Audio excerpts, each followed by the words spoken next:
Big ബോസിൻ്റെ ലൈവിൽ വീടിന് തന്നെ തീയിട്ടിരിക്കുകയാണ് അനുമോള്. ഇത്രയും വലിയൊരു പ്രശ്നം അനുമോൾ അവിടെ നിന്ന് ഒറ്റയ്ക്ക് ഉണ്ടാക്കിയെന്നുള്ളതാണ്. അനുമോൾക്ക് ഇഷ്ടപ്പെടാത്ത ഒരു കാര്യം വന്നപ്പം അനുമോൾ അങ്ങ് കയറി പ്രതികരിച്ചു. പിന്നെ അതിൻ്റെ വള്ളി പിടിച്ച് അതിൻ്റെ മാക്സിമത്തിൽ എത്തിച്ച് വെച്ചേക്കാണ് ഇപ്പോൾ അനുമോൾ. ശരത്ത് അനുവിനെ തല്ലാൻ വരെ വരുന്നുണ്ട്. അക്ബർ കൃത്യസമയത്ത് വന്ന് പിടിച്ച് മാറ്റിയില്ലായിരുന്നെങ്കിൽ ചിലപ്പോൾ അവിടെ ഒരു ഫിസിക്കൽ അസോൾട്ട് വരെ നടന്നേനെ. സംഭവം ശരിക്കും പറഞ്ഞാൽ ഇത് ജിസയിലും അനുവും തമ്മിലുള്ള പ്രശ്നമാണ്. പക്ഷേ വഴക്കുണ്ടാക്കുന്നത് അവർ തമ്മിലല്ല. സംഭവം ചുരുക്കി പറയാം, കിച്ചൺ ടീമിലുള്ളവർക്ക് മാത്രമാണ് കുക്ക് ചെയ്യാൻ പറ്റത്തുള്ളൂ. അപ്പോൾ അനു ഒക്കെയാണ് നിലവിലെ കിച്ചൺ ടീം. അനു അടുക്കളയിൽ ചെന്ന് നോക്കുമ്പോൾ ജിസയിലും നെവിനും അവിടെ എന്തോ കുക്ക് ചെയ്തുകൊണ്ടിരിക്കുകയാണ്. അപ്പോൾ അനു ചോദിക്കുന്നു, ഇവർക്കാരാണ് അധികാരം കൊടുത്തത് കുക്ക് ചെയ്യാൻ? അപ്പോൾ പിന്നീട് അനു മനസ്സിലാക്കുന്നു ശരത്തും ആര്യനും ഉൾപ്പെടെയുള്ളവരാണ് അവരോട് കുക്ക് ചെയ്യാൻ പറഞ്ഞത്. അപ്പോൾ അനു അവിടെ നിന്ന് പ്രതികരിച്ചു, എന്തൊരു പൊട്ടൻ ക്യാപ്റ്റനാണോ താൻ എന്ന് പറഞ്ഞ് ശരത്തിനോട് ചൂടായി. തനിക്ക് ഒറ്റയ്ക്ക് കളിക്കടോ, താൻ ഇതിനെ ഗ്രൂപ്പായിട്ട് കളിക്കുന്ന, ഒറ്റയ്ക്ക് കളിക്കുമെന്ന് പറഞ്ഞു.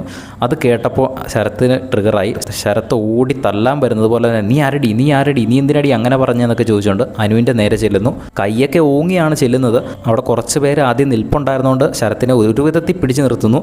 അക്ബർ ആ സമയത്ത് ഓടി വരുന്നതേ ഉണ്ടായിരുന്നുള്ളൂ. അങ്ങനെ അക്ബർ ഓടി വന്ന ശരത്തിനെ അങ്ങ് വട്ടം പിടിച്ച് മാറ്റി വെക്കുന്നു. അപ്പോഴും അനു അവിടെ ഒറ്റയ്ക്ക് നിന്ന് വീണ്ടും ഇങ്ങനെ പറഞ്ഞുകൊണ്ടിരിക്കുകയാണ്, നീ ഒറ്റയ്ക്ക് കളിക്കടാ, നീ എന്തിനാടാ ഇങ്ങനെ ഗ്രൂപ്പായിട്ട് കളിക്കുക, നീ ഒറ്റയ്ക്ക് കളിക്കുക എന്നിങ്ങനെ പറഞ്ഞ് വീണ്ടും ട്രിഗർ ചെയ്തുകൊണ്ടിരിക്കുക. ഇത് കഴിഞ്ഞ് ശരത്തും അനുമോളുടെ അടുത്ത് എന്തോ പറഞ്ഞപ്പോഴാണ് ലാസ്റ്റ് അനുമോൾ ഒരു ഡയലോഗ് അടിച്ചത്, നീ ഒറ്റ ഒരുത്തം കാരണമാണ് ആ പെങ്കൊച്ച് ഇവിടുന്ന് പോകാൻ കാരണം. ഇങ്ങനെ പറഞ്ഞിട്ട് അനുമോൾ റൂമിലേക്ക് അങ്ങ് നടന്നുപോയി. അത് കേട്ട ഉടനെ അക്ബറിനും കലി വന്നു, ശരത്തിനും കലി വന്നു. അവർ രണ്ടുപേരും കൂടെ ഒരുമിച്ച് ഏരച്ച് അനുമോളുടെ അടുത്തേക്ക് ചെന്നിട്ട് ഒരുമാതിരി കോപ്പിലെ വർത്താനം പറയരുതെന്ന് പറഞ്ഞ് അക്ബറാണ് കൂടുതലും അനുമോളുടെ അടുത്ത് പിന്നീട് അങ്ങോട്ട് ചൂടാകുന്നത്.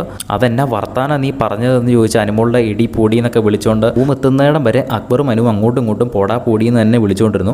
റൂം എത്താറായപ്പോൾ അനു പറയുന്നുണ്ട്, പൊടിയെന്നൊക്കെ നിൻ്റെ വീട്ടിൽ പോയി വിളിക്കലാന്ന് പറയുന്നുണ്ട്. അക്ബർ അത് തിരിച്ചും പറയുന്നുണ്ട്. അനുവിന് വേണമെങ്കിൽ വിട്ടു കൊടുക്കാവുന്നതേ ഉണ്ടായിരുന്നുള്ളൂ. പക്ഷേ അനു അത് കയറി പിടിച്ചു. അത് അനുവിൻ്റെ ഒരു കഴിവ്. അനുവിൻ്റെ ഒരു കണ്ടൻറ് ഉണ്ടാക്കണമായിരുന്നു. അനു അത് ഉണ്ടാക്കി.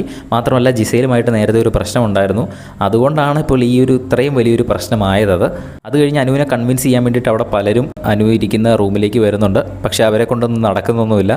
അതിലേറ്റവും വിറ്റ് സരികയെ കൺവിൻസ് ചെയ്യാൻ വരുന്നുണ്ട്. അങ്ങനെയൊക്കെ ചെയ്യാമോ എന്നൊക്കെ ചോദിക്കുന്ന സമയത്ത് അനു പറയുന്നുണ്ട്, നിങ്ങൾ ഗ്രൂപ്പായിട്ടല്ല കളിക്കുന്നത്, നിങ്ങളുടെ ഗ്രൂപ്പ് എനിക്കറിയാം, നിങ്ങൾ എന്നോട് സംസാരിക്കേണ്ട, എനിക്ക് നിങ്ങളോട് സംസാരിക്കാൻ താല്പര്യമില്ലെന്ന് സരികയോടും പറയുന്നുണ്ട്.